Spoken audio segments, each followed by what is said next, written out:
started. Okay, so I opened the rankings and I started peering through, and the first one that jumped out at me was Austin Eckler. Okay, and I Okay. was like, oh, that's a little bit interesting. Austin Eckler, for most everybody is going top three, top four. I knew Cody would get a little fired up because Cody is, Austin Eckler stan, and Debro has him at RB10, while me and Cody have him at RB4. Okay. I'm going to preface this by saying I think where you're going to go with this is that his touchdown rate is not going to be sustainable. He scored 20 touchdowns last year. I think he had a 7% touchdown rate last year, which is extremely high, especially for somebody that in the past had never had the goal line opportunities. Though I will add into that he also didn't have the head coach that he has now. So obviously this is so I think that's a little bit of a change. But everything else from this offense is exactly the same. The offensive line got even a little bit better this year with them investing even more in the offensive line. But with Austin Ekeler, I just don't see a lot to really change with him. He's gonna get peppered with targets, and so that's something we love to see as well. And so I just don't. RB10 seemed a little low for me. Okay, so I'll go ahead and explain myself. And these are the metrics. It's part of the touchdowns, but more so in the fact that I think Isaiah Spiller is going to factor into this backfield because with me dropping Austin Ekeler, he's still an RB1, still a top 10 running back, but with me nudging him down the ranks, if you check my ranks, also, let me pull this up. I got Isaiah Spiller at, where's he sitting at? RB34. And the reason that I think is, we have seen the Chargers up, and I know it's a different coaching staff. I'm not putting that on this coaching staff, but we've seen them try to work a tandem backfield in previous seasons. And I'm not even going to go as far back as Melvin Gordon, but even Joshua Kelly. And we didn't see it last year because Joshua Kelly and Larry Roundtree were dog shit. They were terrible. Let me ask you this, guys. Do y'all think these metrics, outside of touchdowns and things like that, do you think that these are repeatable?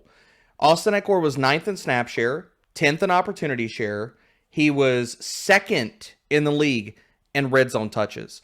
Are those metrics repeatable for Austin Ekeler with a better running back in Isaiah Spiller that's going to factor if what I think about this backfield comes to fruition, are those repeatable metrics for Austin Ekeler? The red zone touches, I don't think so, but I also don't see them falling off dramatically either. And we've also already seen him be a top 5 running back when he was in that basically true 50-50 split with Melvin Gordon. He was RB9 and RB6 in the two previous in 2020 and 2019. So that's about the range that I have him at. Looking at what he did previously, I still think he's going to be an RB1. I still think he's going to get one massive shit ton of targets. I just think that Isaiah Spiller is going to factor into this backfield. He's going to steal some of the snaps. He's going to steal some of the work. We didn't see that previously, but this is a Chargers team that we've seen Ekeler banged up, and it hasn't been tiny little sprains and small injuries. We've seen him be banged up, and we've seen him miss time. So for a Chargers team that legit, and they do, I would be betting Super Bowl futures for the Chargers, would continue, all those things. For a team that wants to be there at the end, and Austin Ekeler is part of the engine that makes this team run, are they going to run him into the ground when they drafted another running back to factor into this backfield? And that's kind of where I lean, that he's still going to be the massive 1A in this backfield, but I think Spiller's going to factor in a whole lot. I think Spiller will have a role. Whenever Spiller was drafted to the Chargers, okay, he's going to matter a little bit more than probably people are going to give him credit for, because I do think he will have a role. But I don't think that Austin Ekeler, 67% opportunity share isn't it's not like that's Najee Harris level type of opportunity, right? And so I don't think he loses all that much of that opportunity share that he had last year. Could he lose some of the goal line work, red zone touches? Possibly. I think that is in the range of possibility for him.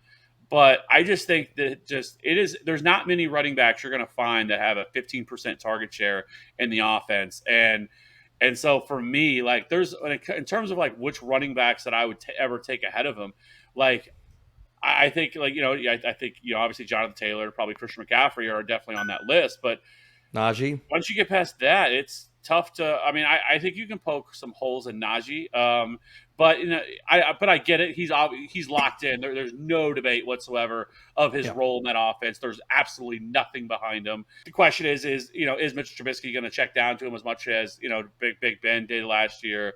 Some of those different things. Mitchell Trubisky is a little bit more mobile. It can run, do some of those things change, but who knows? Maybe Kenny Pickett's the starting quarterback. I don't know. And so, yes, I think that's a valid one you could say, but past that, there's no way I'm taking Derrick Henry ahead of Austin Ekeler. Alvin Kamara, I'm not taking. I want Austin Ekeler over Alvin Kamara in the offense. That what that could look like there this year.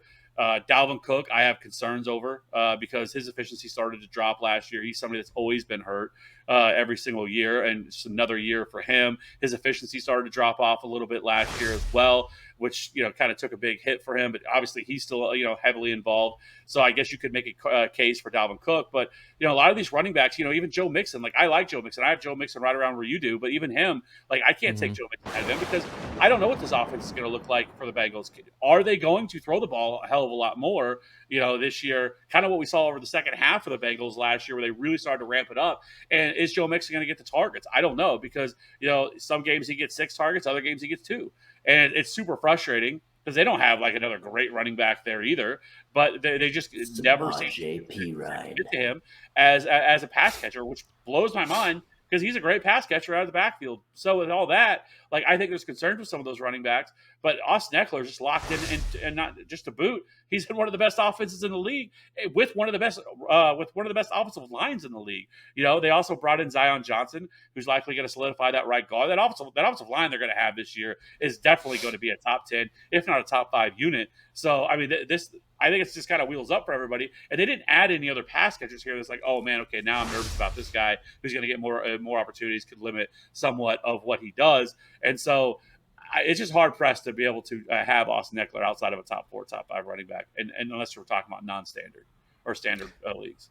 Yeah, I mean, and I think just like I said, I think our divide with it is that I think Isaiah Spiller is going to factor in a whole lot. And with some of the other running backs, I think you can make a case for Austin Ekeler inside of that top 4, top 5. It just depends on what you see for all these running backs. I have Derrick Henry, Dalvin Cook, Kamara, Mixon over him, and I have Leonard Fournette and James Conner over him.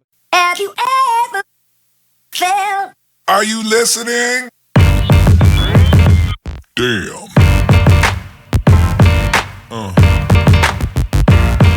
Yeah.